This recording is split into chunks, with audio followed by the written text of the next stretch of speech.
طبعا شفت الفيديو. هو الفيديو مش هزار، الفيديو جد. لو عايزين نتكلم نقطه كده في كام نقطه مهمه. بعض الناس او واحده قالت لا ده انا كل ما اجي اصلي انزنق في الريح، او ان انا يخرج مني ريح، انا مش مصلي خلاص.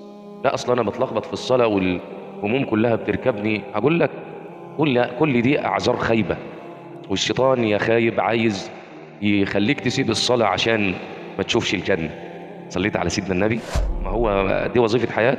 اول ما تقول الله اكبر يقوم يقول لك لا ده نسيت يحل على الولع، لا ده نسيت مش عارف ايه، ده انا اروح لفلان، ده فلان ده ما اروح شيلك. هو دي وظيفه حياه.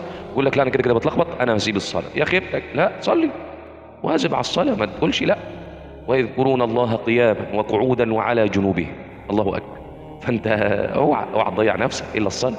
اقف قدام ربك كده وقول يا رب عيني على ذكرك وشكرك وطاعتك وحسن عبادتك. وهو احنا مش ملائكه ولا انبياء؟ حاشا لله، لا كلنا اصحاب ذنوب وكلنا بنخطأ. فربنا يغفر لنا ويتوب علينا. واوعى الشيطان يخليك تيأس من رحمه الله. ربنا يحفظنا. شارك الفيديو لعل احد يستفيد، والسلام عليكم.